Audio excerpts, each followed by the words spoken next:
ओम श्री गणेशाय नमः। अथ श्री पंचमुखी हनुमत कवचम विनियोगः। ओम अस्य श्री पंचमुखी हनुमत कवच स्तोत्रस्य श्रीरामचंद्र ऋषिः अनुष्टुप् छन्दः। श्रीरामचंद्रो देवता, सीता इति बीजं, हनुमानिति शक्तिः। हनुमत प्रीत्यर्थे जपे विनियोगः। अथ ध्यानम्। वन्दे वानर नारसिंह खगराट् क्रोडाश्ववक्त्रान्वितं दिव्यालङ्करणं त्रिपञ्चनयनं देदीप्यमानं रुचा। हस्ताब्जैरसिखेटपुस्तकसुधा कुम्भाङ्कुशाद्रिमहलं खट्वाङ्गं फणिभूरुहं दशभुजं सर्वारिवीरापहं। श्रीरामदूताय आञ्जनेयाय वायुपुत्राय महाबलाय सीताशोकनिवारणाय महाबलप्रचण्डाय लङ्कापुरी दहनाय फाल्गुनसखाय कोलाहल सकल ब्रह्मांड विश्वरूपाय सप्तसमुद्रान्तराललङ्घिताय पिङ्गलनयनायामित विक्रमाय सूर्यबिम्बफल सेवाधिष्ठित पराक्रमाय संजीवन्या अंगदलक्ष्मण महाकपिसैन्य प्राणदात्रे दशग्रीव विद्वंसनाय रामेष्टाय सीता सहित रामचंद्रवर प्रसादाय षट प्रयोगागम पंचमुखी हनुमन मंत्र जपे विनियोगः। ओम हरिमर्कट मर्कटाय स्वाहा। ओम हरिमर्कट मर्कटाय वं वं वं वं वं वषट् स्वाहा। ओम हरिमर्कट मर्कटाय फं फं फं फं फं फट् स्वाहा। ओम हरिमर्कट मर्कटाय खं खं खं खं खं मारणाय स्वाहा। ओम हरिमर्कट मर्कटाय ठं ठं ठं ठं ठं स्तंभनाय स्वाहा।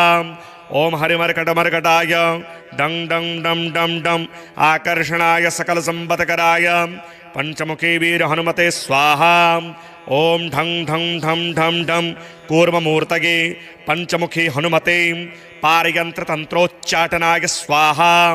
कं खं गं घं ङं चं छं जं झं यं टं ठं डं ढं णं तं थं दं धं नं पं फं बं भं मं यं रं लं वं शं सं शं हं शं स्वाहा इति दिग्बन्धः।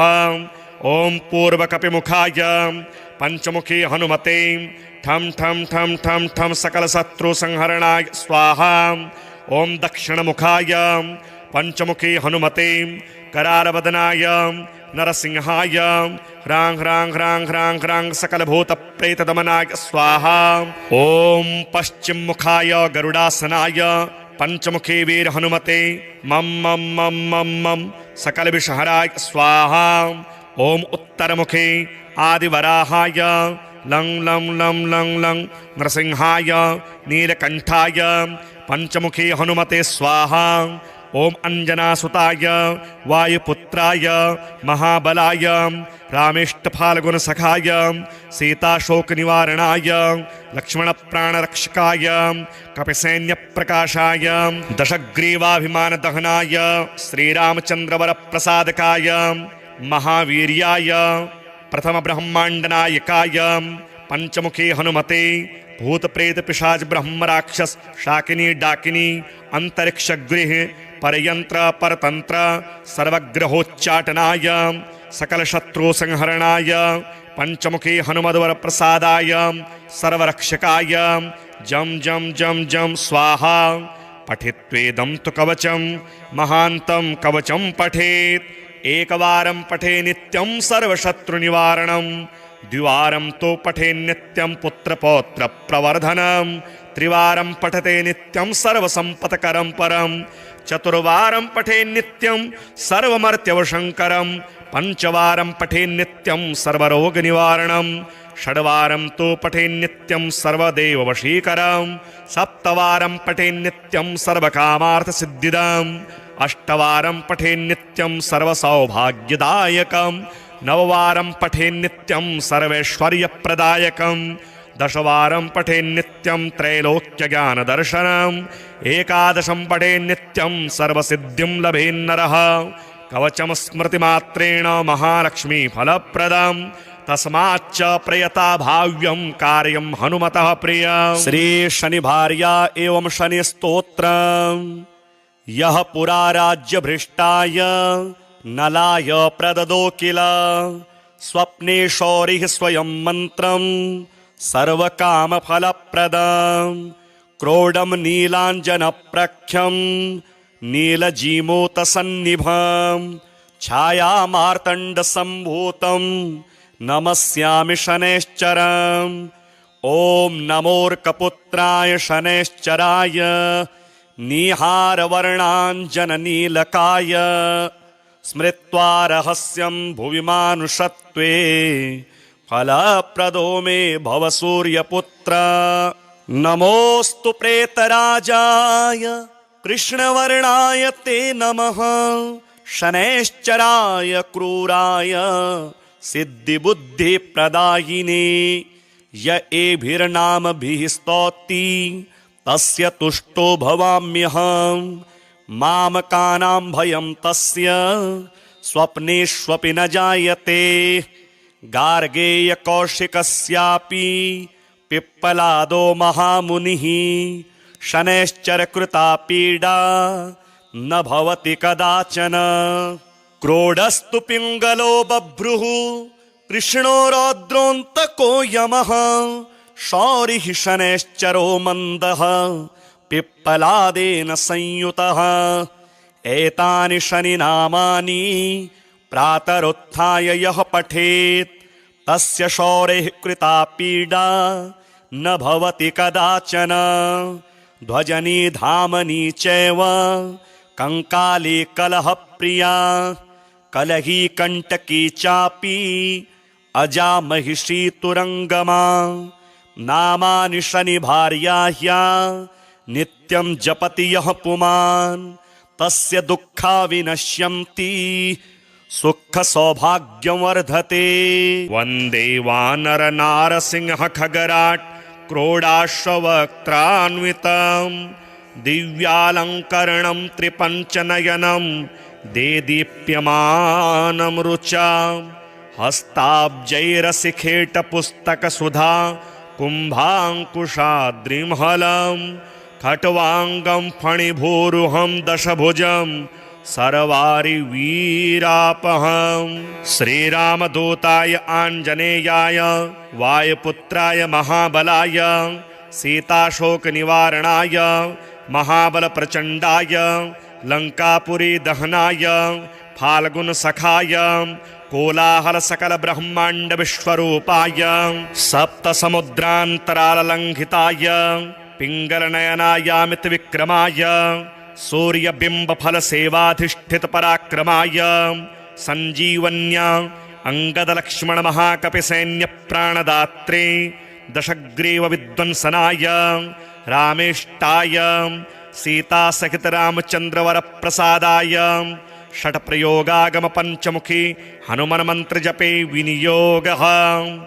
ॐ हरिमर्कटमर्कटाय स्वाहा ॐ हरिमर्कटमर्कटाय वं वं वं वं वं वषट् स्वाहा ॐ हरिमर्कटमर्कटाय फं फं फं फं फं फट् स्वाहा ॐ हरिमर्कटमर्कटाय खं खं खं खं खं मारणाय स्वाहा ॐ हरिमर्कटमर्कटाय ठं ठं ठं ठं ठं स्तम्भराय स्वाहा ॐ हरिमर्कटमर्कटाय डं डं डं डं डं आकर्षणाय सकलसम्पत्कराय पंचमुखी वीर हनुमते स्वाहा ओम ढं ढं ढं ढं ढं कूर्ममूर्तये पंचमुखी हनुमते पारयंत्र तंत्रोच्चाटनाय स्वाहा कं खं गं घं ङं चं छं जं छं यं टं ठं डं ढं णं तं थं दं धं नं पं फं बं भं मं यं रं लं वं शं सं शं हं शं स्वाहा इति दिग्बन्धः।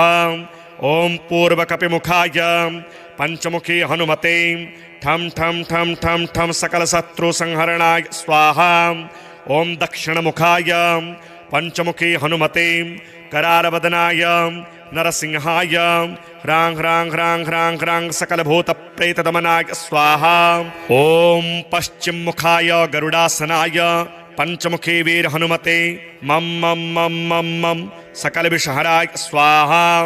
ॐ उत्तरमुखे आदिवराहाय लं लं लं लं लं नरसिंहाय नीलकंठाय पंचमुखी हनुमते स्वाहा। ॐ अंजनासुताय वायुपुत्राय महाबलाय रामेष्टफाल्गुनसखाय सीताशोकनिवारणाय लक्ष्मणप्राणरक्षकाय कपिसैन्यप्रकाशाय दशग्रीवाभिमानदहनाय श्रीरामचन्द्रवरप्रसादकाय महावीर्याय प्रथमब्रह्माण्डनायकाय पंचमुखी हनुमते भूतप्रेत पिशाच ब्रह्म राक्षस शाकिनी डाकिनी अंतरिक्षगृह परयंत्र परतंत्र सर्वग्रहोच्चाटनाय सकल शत्रु संहरणाय पंचमुखी हनुमद्वर प्रसादाय सर्वरक्षकाय जम जम जम जम स्वाहा। पठित्वेदं तु कवचं महान्तं कवचं पठेत् एकवारं पठे नित्यं सर्वशत्रुनिवारणं द्विवारं तो पठे नित्यं पुत्रपौत्र प्रवर्धनं त्रिवारं पठते नित्यं सर्वसंपत्करं परं चतुर्वारं पठे नित्यं सर्वमर्त्यवशंकरं पंचवारं पठे नित्यं सर्वरोगनिवारणं षड्वारं तो पठे नित्यं सर्वदेववशीकरं सप्तवारं पठे नित्यं सर्वकामार्थसिद्धिदम् अष्टवारं पठे नित्यं सर्वसौभाग्यदायकं नववारं पठे नित्यं सर्वैश्वर्यप्रदायकं दशवारं पठे नित्यं त्रैलोक्यज्ञानदर्शनम् एकादशं पठे नित्यं सर्वसिद्धिं लभेन्नरः कवचं स्मृतिमात्रेण महालक्ष्मी फलप्रदम् तस्माच्च प्रयता भाव्यं कार्यं हनुमतः प्रिय। श्री शनिभार्या एवं शनि स्तोत्रम् यः पुरा राज्यभ्रष्टाय नलाय प्रददो किल स्वप्ने शौरिः स्वयं मन्त्रं सर्वकामफलप्रदं क्रोडं नीलाञ्जनप्रख्यं नीलजीमूतसन्निभं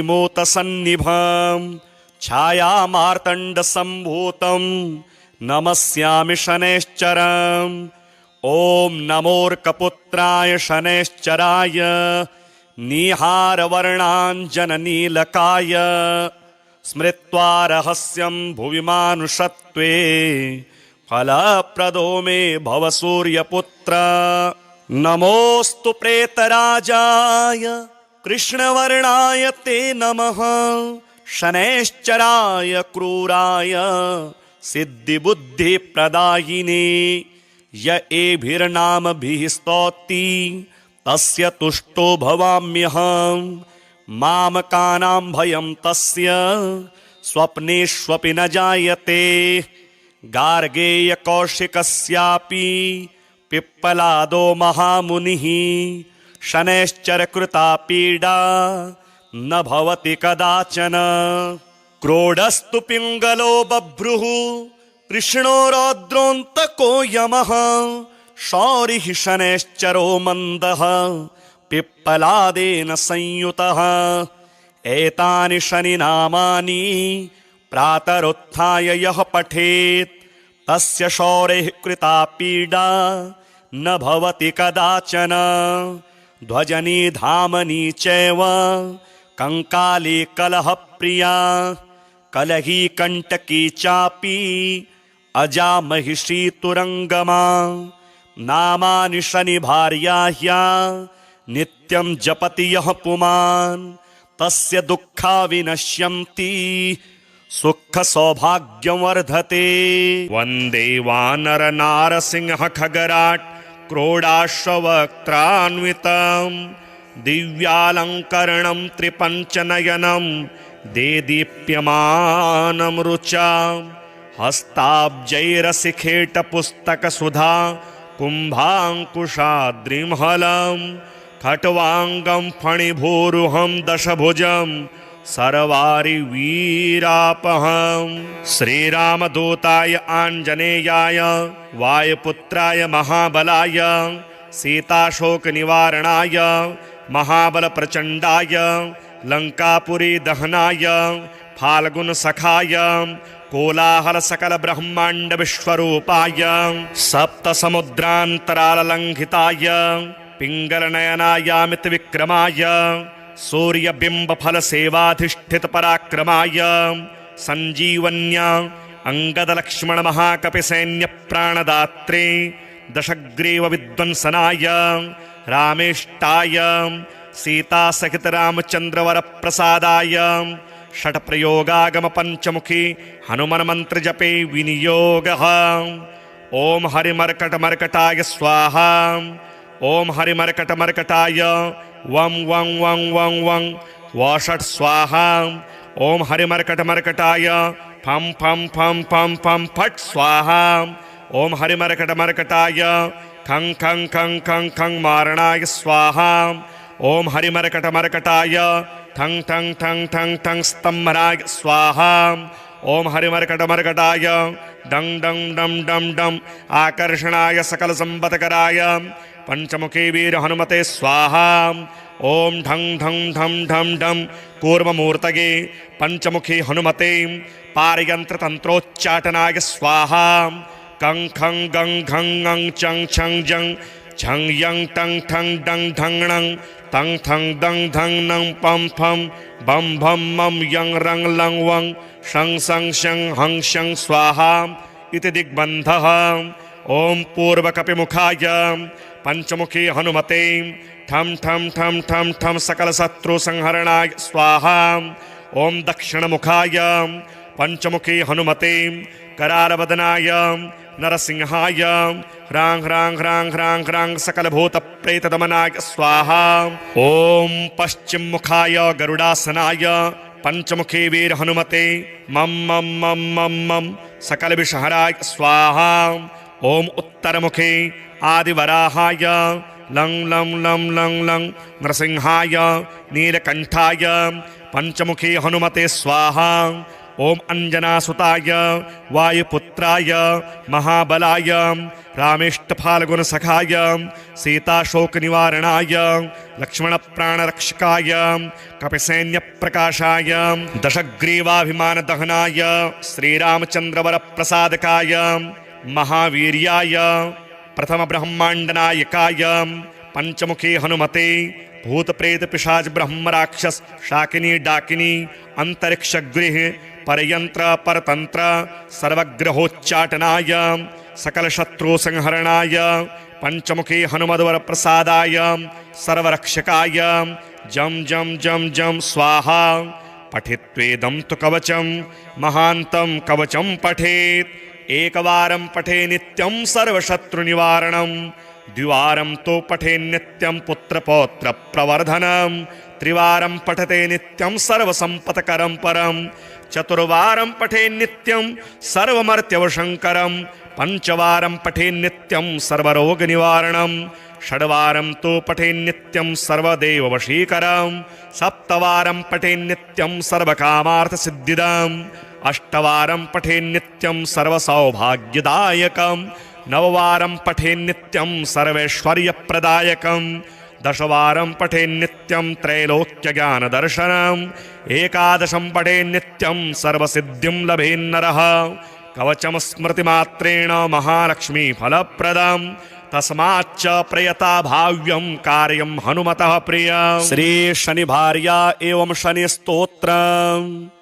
यह पुरा राज्य भ्रष्टाय नलाय प्रददो किल स्वप्ने शौरिः स्वयं मंत्रं सर्वकामफलप्रदं क्रोडं नीलाञ्जनप्रख्यं नीलजीमूतसन्निभं छायामार्तण्डसम्भूतं नमस्यामि शनैश्चरम्। ॐ नमोऽर्कपुत्राय शनैश्चराय नीहारवर्णाञ्जननीलकाय स्मृत्वा रहस्यं भुवि मानुषत्वे फलप्रदो मे भव सूर्यपुत्र। नमोऽस्तु प्रेतराजाय कृष्णवर्णाय ते नमः शनैश्चराय क्रूराय सिद्धिबुद्धिप्रदायिने य एभिर्नामभिः स्तौति तस्य तुष्टो भवाम्यहम् मामकानां भयं तस्य स्वप्नेष्वपि न जायते। गार्गेयकौशिकस्यापि पिप्पलादो महामुनिः शनैश्चरकृता पीडा न भवति कदाचन।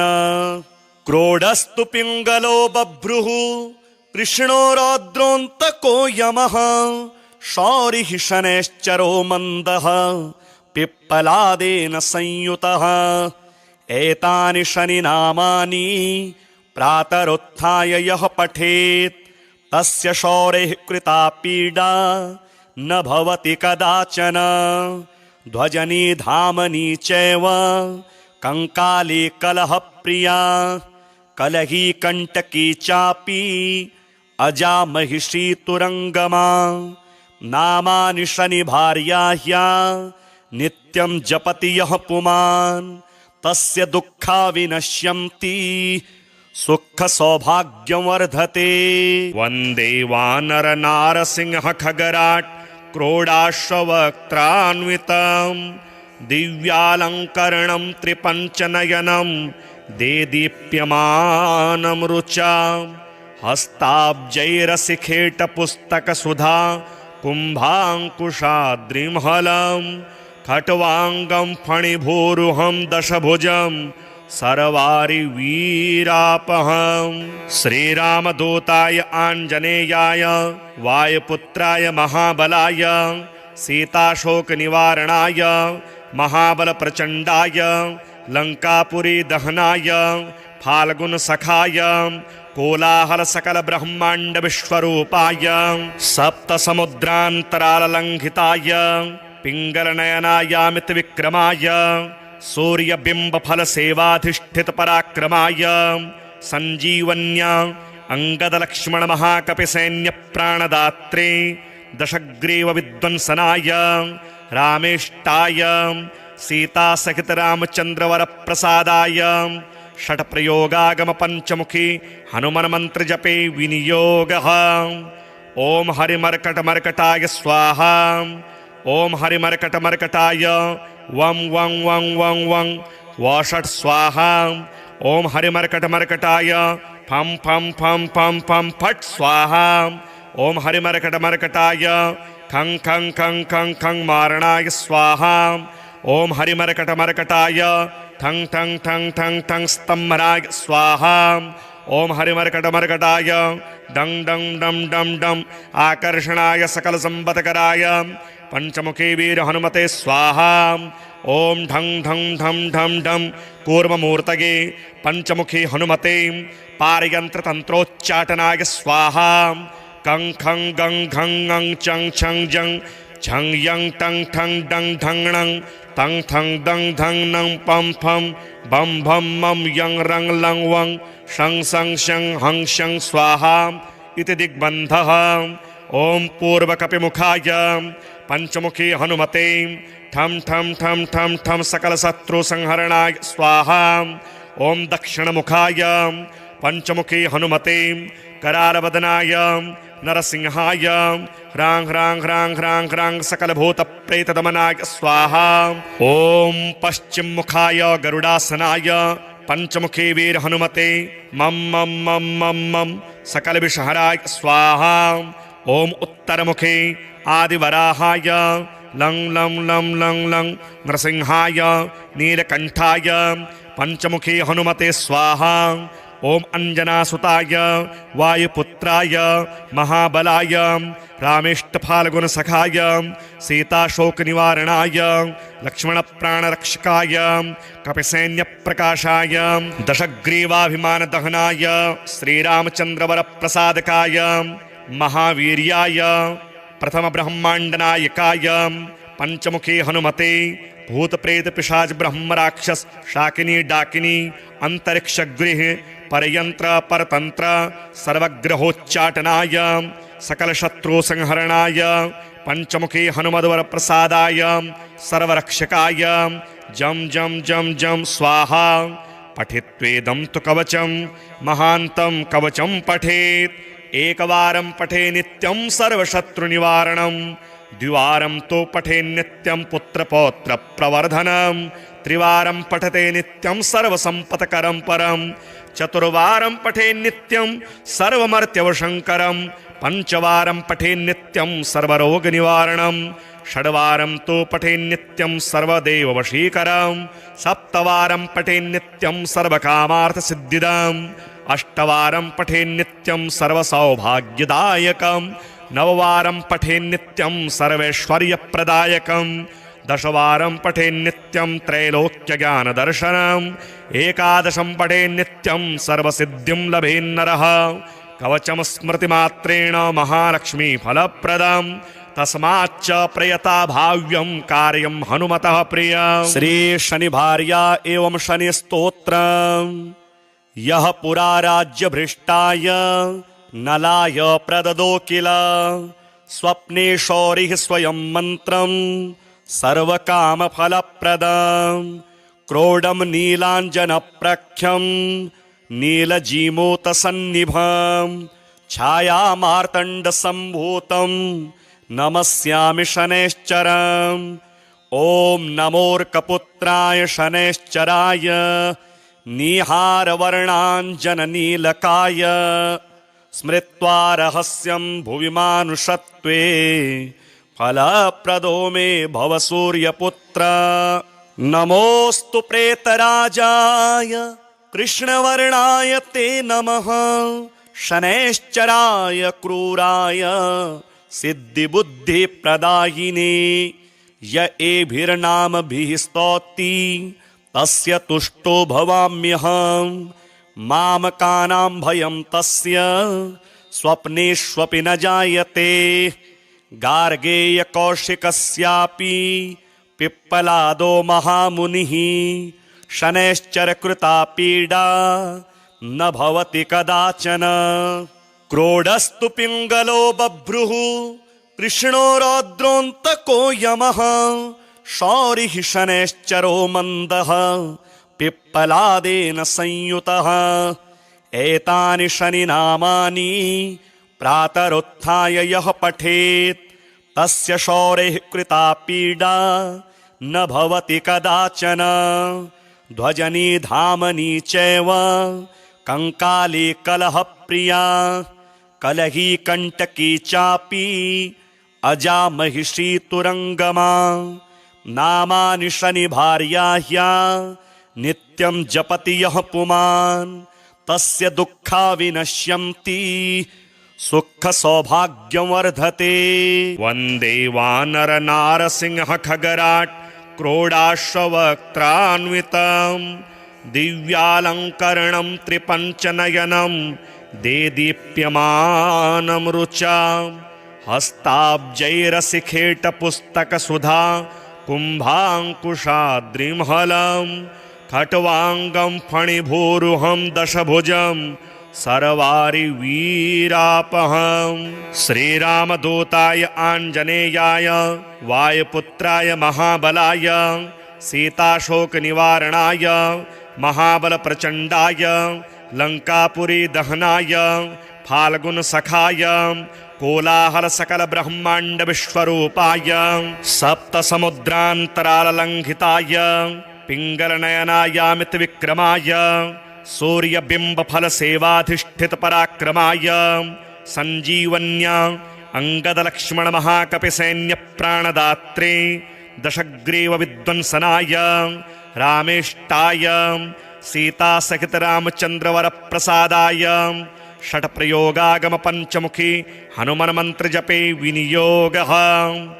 ॐ हरिमर्कटमर्कटाय स्वाहा ॐ हरिमर्कटमर्कटाय वं वं वं वं वं वषट् स्वाहा ॐ हरिमर्कटमर्कटाय फं फं फं फं फं फट् स्वाहा ॐ हरिमर्कटमर्कटाय खं खं खं खं खं मारणाय स्वाहा ॐ हरिमर्कटमर्कटाय ठं ठं ठं ठं ठं स्तम्भनाय स्वाहा ॐ हरिमर्कटमर्कटाय डं डं डं डं डं आकर्षणाय सकलसम्पत्कराय पंचमुखी वीर हनुमते स्वाहा ॐ ढं ढं ढं ढं ढं कूर्ममूर्तये पंचमुखी हनुमते पारयन्त्रतन्त्रोच्चाटनाय स्वाहा कं खं गं घं ङं चं छं जं झं यं टं ठं डं ढं णं तं थं दं धं नं पं फं बं भं मं यं रं लं वं शं सं शं हं शं स्वाहा इति दिग्बन्धः।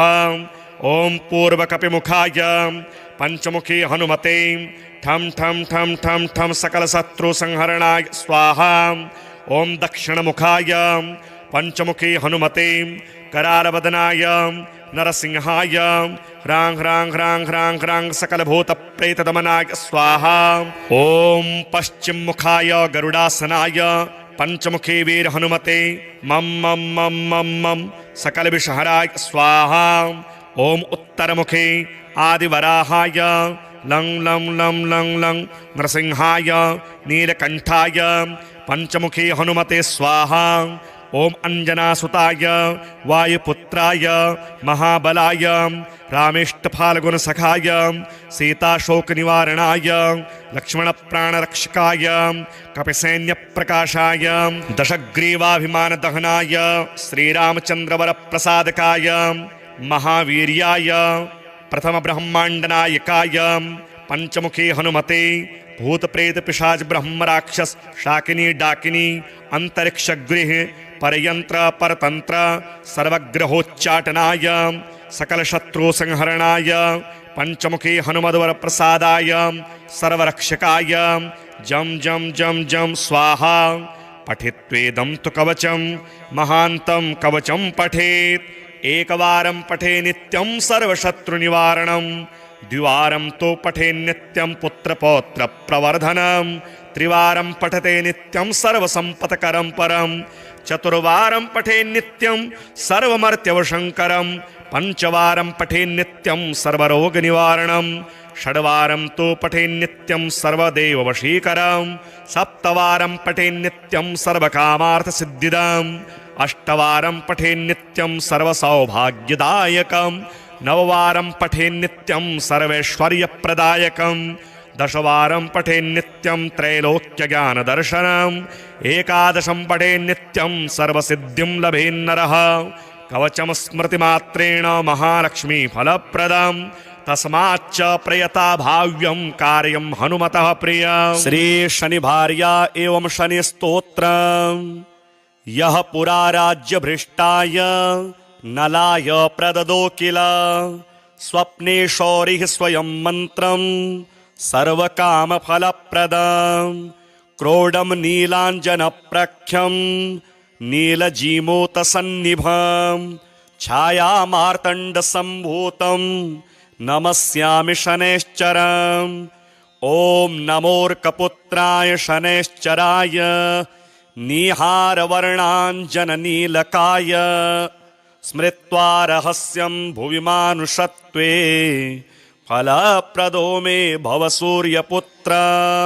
नमोऽस्तु प्रेतराजाय कृष्णवर्णाय ते नमः शनैश्चराय क्रूराय सिद्धिबुद्धिप्रदायिने य एभिर्नामभिः स्तौति तस्य तुष्टो भवाम्यहं मामकानां भयं तस्य स्वप्नेष्वपि न जायते।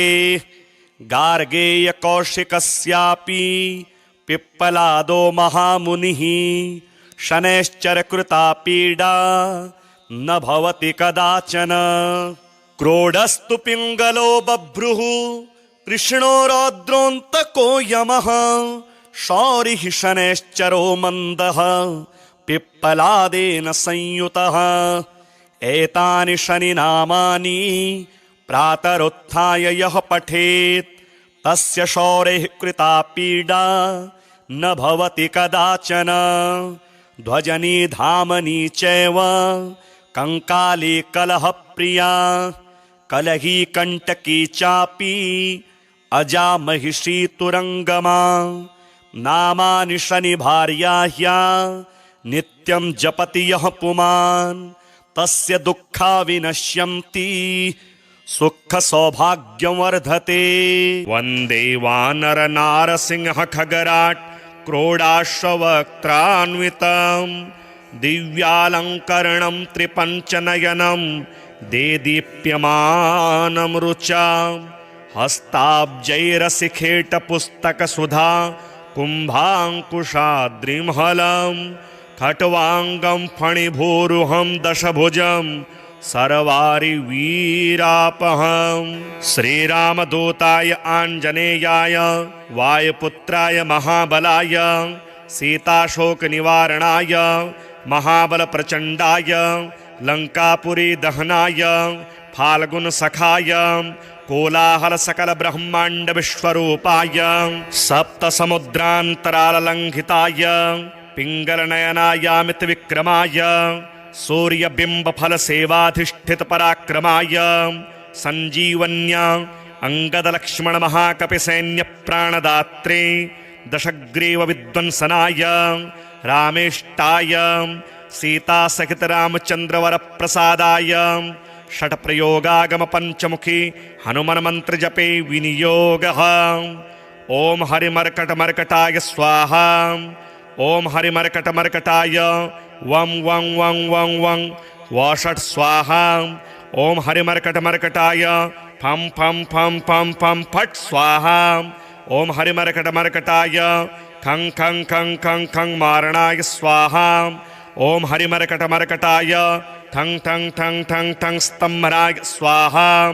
ओम हरिमर्कट मर्कटाय डं डं डं डं डं आकर्षणाय सकल संपत्कराय पंचमुखी वीर हनुमते स्वाहा।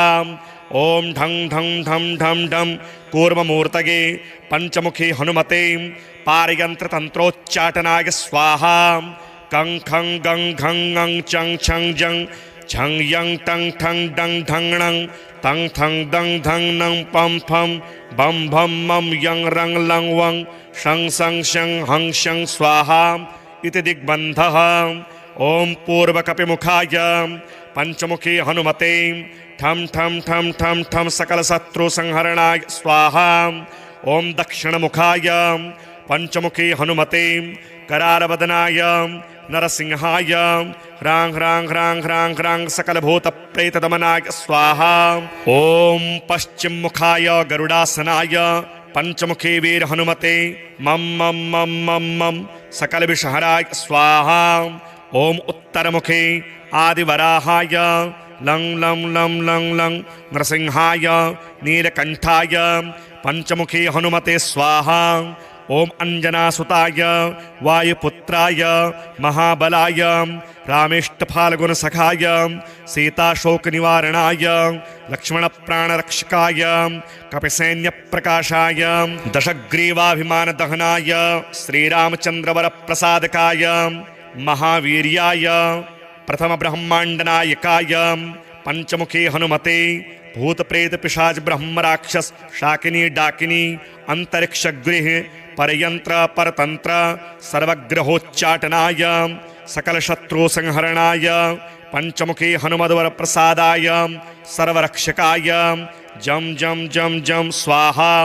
पठित्वेदं तु कवचं महान्तं कवचं पठेत् एकवारं पठे नित्यं सर्वशत्रुनिवारणं द्विवारं तो पठे नित्यं पुत्रपौत्र प्रवर्धनं त्रिवारं पठते नित्यं सर्वसंपत्करं परं चतुर्वारं पठे नित्यं सर्वमर्त्यवशंकरं पंचवारं पठे नित्यं सर्वरोगनिवारणं षड्वारं तो पठे नित्यं सर्वदेववशीकरं सप्तवारं पठे नित्यं सर्वकामार्थसिद्धिदम् अष्टवारं पठे नित्यं सर्वसौभाग्यदायकं नववारं पठे नित्यं सर्वैश्वर्यप्रदायकं दशवारं पठे नित्यं त्रैलोक्यज्ञानदर्शनम् एकादशं पठे नित्यं सर्वसिद्धिं लभेन्नरः कवचं स्मृतिमात्रेण महालक्ष्मीफलप्रदम् तस्माच्च प्रयता भाव्यं कार्यं हनुमतः प्रियम्। श्री शनिभार्या एवं शनि स्तोत्रम् यः पुरा राज्यभ्रष्टाय नलाय प्रददो किल स्वप्ने शौरिः स्वयं मन्त्रं सर्वकामफलप्रदं क्रोडं नीलाञ्जनप्रख्यं नीलजीमूतसन्निभं छायामार्तण्डसम्भूतं नमस्यामि शनैश्चरम्। ॐ नमोऽर्कपुत्राय शनैश्चराय निहारवर्णाञ्जननीलकाय स्मृत्वा रहस्यं भुवि मानुषत्वे फलप्रदो मे भव सूर्यपुत्र। नमोऽस्तु प्रेतराजाय कृष्णवर्णाय ते नमः।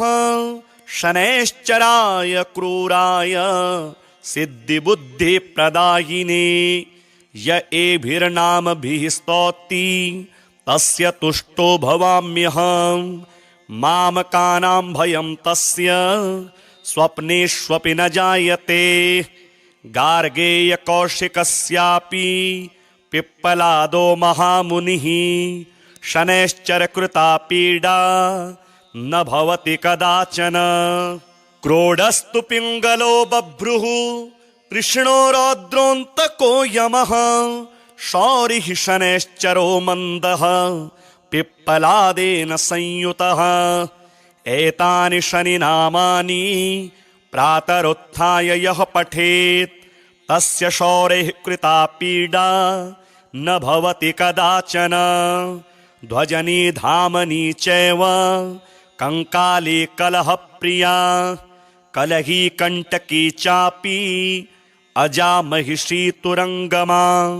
नामानि शनिभार्याह्या नित्यं जपति यः पुमान् तस्य दुःखा विनश्यन्ति सुख सौभाग्यं वर्धते। वन्दे वानर नारसिंह खगराट् क्रोडाश्ववक्त्रान्वितं दिव्यालङ्करणं त्रिपञ्चनयनं देदीप्यमानं रुचां। हस्ताब्जैरसिखेटपुस्तकसुधा कुम्भाङ्कुशाद्रिमहलं खट्वाङ्गं फणिभूरुहं दशभुजं सर्वारिवीरापहम्। श्रीरामदूताय आञ्जनेयाय वायुपुत्राय महाबलाय सीताशोकनिवारणाय महाबलप्रचण्डाय लङ्कापुरी दहनाय फाल्गुनसखाय कोलाहलसकलब्रह्माण्डविश्वरूपाय सप्तसमुद्रान्तराललङ्घिताय पिङ्गलनयनायामितविक्रमाय सूर्यबिम्बफलसेवाधिष्ठितपराक्रमाय सञ्जीवन्या अङ्गदलक्ष्मणमहाकपिसैन्यप्राणदात्रे दशग्रीवविध्वंसनाय रामेष्टाय सीतासहितरामचन्द्रवरप्रसादाय षट्प्रयोगागमपञ्चमुखी हनुमन्मन्त्रजपे विनियोगः। ॐ हरिमर्कटमर्कटाय स्वाहा। ॐ हरिमर्कटमर्कटाय वं वं वं वं वं वषट् स्वाहा। ॐ हरिमर्कटमर्कटाय फं फं फं फं फं फट् स्वाहा। ॐ हरिमर्कटमर्कटाय खं खं खं खं खं मारणाय स्वाहा। ॐ हरिमर्कटमर्कटाय ठं ठं ठं ठं ठं स्तम्भराय स्वाहा। ॐ हरिमर्कटमर्कटाय डं डं डं डं डं आकर्षणाय सकलसम्पत्कराय पंचमुखी वीर हनुमते स्वाहा। ॐ ढं ढं ढं ढं ढं कूर्ममूर्तये पंचमुखी हनुमते पारयन्त्रतन्त्रोच्चाटनाय स्वाहा। कं खं गं घं ङं चं छं जं झं यं टं ठं डं ढं णं तं थं दं धं नं पं फं बं भं मं यं रं लं वं शं सं शं हं शं स्वाहा इति दिग्बन्धः। ॐ पूर्वकपिमुखाय पंचमुखी हनुमते ठं ठं ठं ठं ठं सकलशत्रुसंहरणाय स्वाहा। ॐ दक्षिणमुखाय पंचमुखी हनुमते करालवदनाय नरसिंहाय ह्रां ह्रां ह्रां ह्रां ह्रां सकलभूतप्रेतदमनाय स्वाहा। ॐ पश्चिममुखाय गरुडासनाय पंचमुखी वीर हनुमते मं मं मं मं मं सकलविषहराय स्वाहा। ॐ उत्तरमुखे आदिवराहाय लं लं लं लं लं नरसिंहाय नीलकण्ठाय पंचमुखी हनुमते स्वाहा। ॐ अंजनासुताय वायुपुत्राय महाबलाय रामेष्टफाल्गुनसखाय सीताशोकनिवारणाय लक्ष्मणप्राणरक्षकाय कपिसैन्यप्रकाशाय दशग्रीवाभिमानदहनाय श्रीरामचन्द्रवरप्रसादकाय महावीर्याय प्रथमब्रह्माण्डनायकाय पंचमुखी हनुमते भूत प्रेत पिशाच ब्रह्म राक्षस शाकिनी डाकिनी अंतरिक्ष गृह परयंत्र परतंत्र सर्वग्रहोच्चाटनाय सकल शत्रु संहरणाय पंचमुखी हनुमद्वर प्रसादाय सर्वरक्षकाय जम जम जम जम स्वाहा।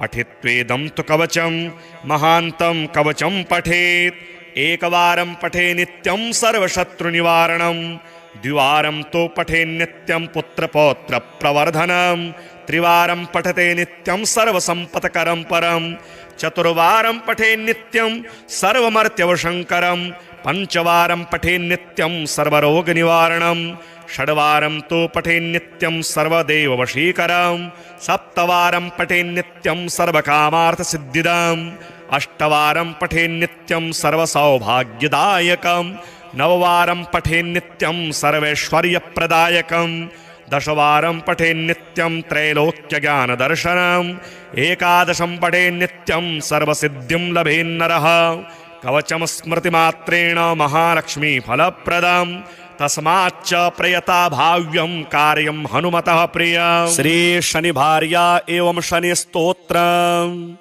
यः पुरा राज्य भ्रष्टाय नलाय प्रददो किल स्वप्ने शौरिः स्वयं मन्त्रं सर्वकाम फलप्रदम् क्रोडं नीलाञ्जनप्रख्यं नीलजीमूतसन्निभं छायामार्तण्डसम्भूतं नमस्यामि शनैश्चरम् ॐ नमोऽर्कपुत्राय शनैश्चराय नीहारवर्णाञ्जननीलकाय स्मृत्वा रहस्यं भुवि मानुषत्वे फलप्रदो मे भव सूर्यपुत्र।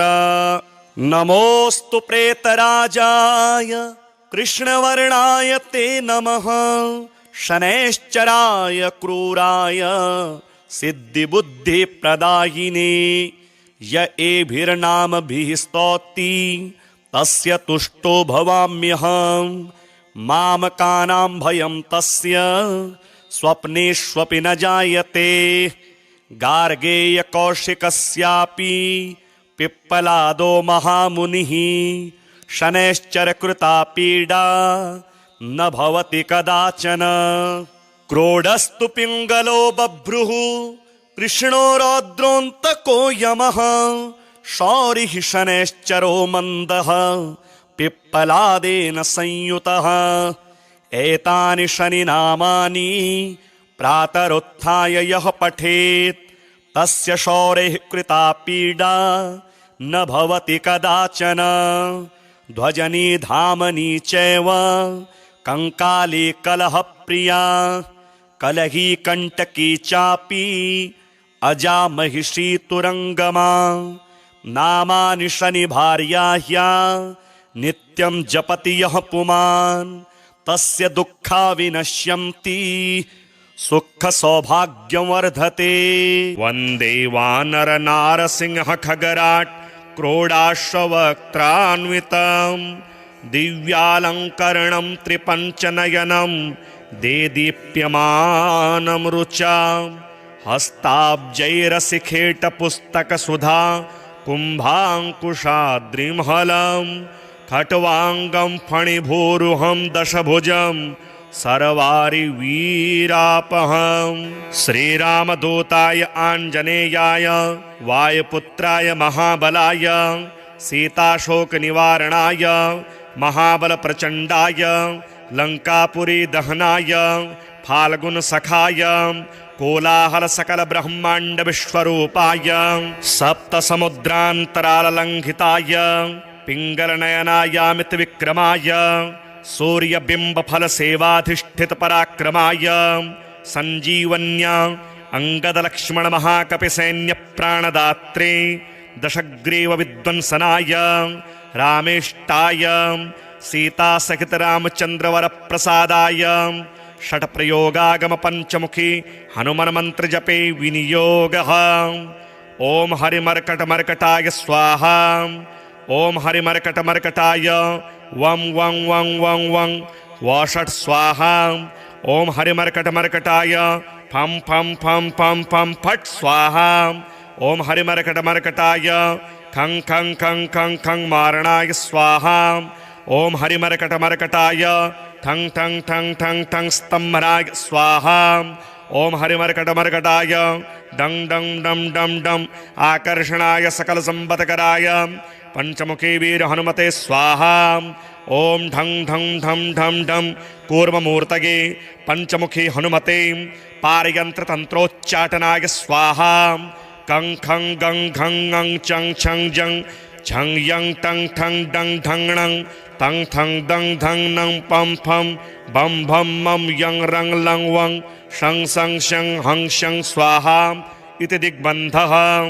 ॐ पूर्वकपिमुखाय पंचमुखी हनुमते ठं ठं ठं ठं ठं सकलशत्रुसंहरणाय स्वाहा ॐ दक्षिणमुखाय पंचमुखी हनुमते करालवदनाय नरसिंहाय ह्रां ह्रां ह्रां ह्रां ह्रां सकलभूतप्रेतदमनाय स्वाहा ॐ पश्चिममुखाय गरुडासनाय पंचमुखी वीर हनुमते मं मं मं मं मं सकलविषहराय स्वाहा ॐ उत्तरमुखे आदिवराहाय लं लं लं लं लं नरसिंहाय नीलकण्ठाय पंचमुखी हनुमते स्वाहा ॐ अंजनासुताय वायुपुत्राय महाबलाय रामेष्टफाल्गुनसखाय सीताशोकनिवारणाय लक्ष्मणप्राणरक्षकाय कपिसैन्यप्रकाशाय दशग्रीवाभिमानदहनाय श्रीरामचन्द्रवरप्रसादकाय महावीर्याय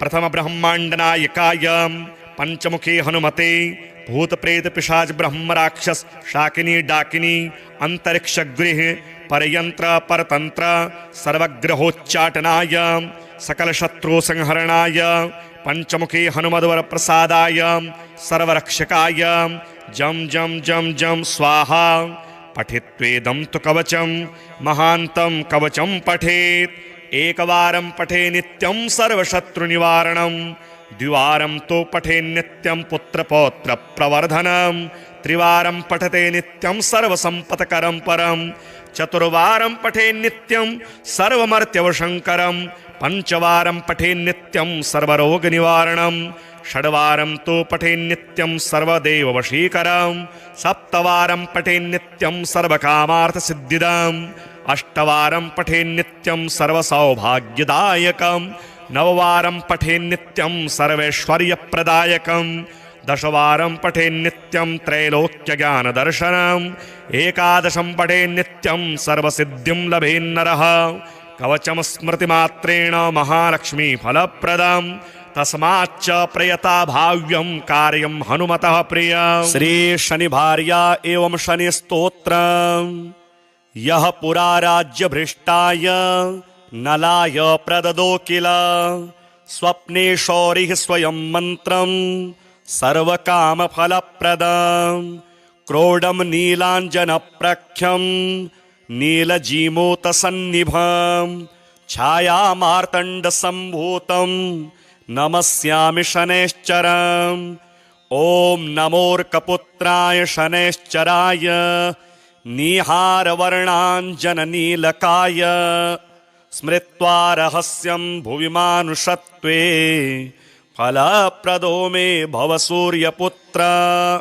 नमोऽस्तु प्रेतराजाय कृष्णवर्णाय ते नमः शनैश्चराय क्रूराय सिद्धिबुद्धिप्रदायिने य एभिर्नामभिः स्तौति तस्य तुष्टो भवाम्यहम् मामकानां भयं तस्य स्वप्नेष्वपि न जायते गार्गेयकौशिकस्यापि पिप्पलादो महामुनिः शनैश्चरकृता पीडा न भवति कदाचन क्रोडस्तु पिङ्गलो बभ्रुः कृष्णो रौद्रोऽन्तको यमः शौरिः शनैश्चरो मन्दः पिप्पलादेन संयुतः एतानि शनिनामानि प्रातरुत्थाय यः पठेत् तस्य शौरेः कृता पीडा न भवति कदाचन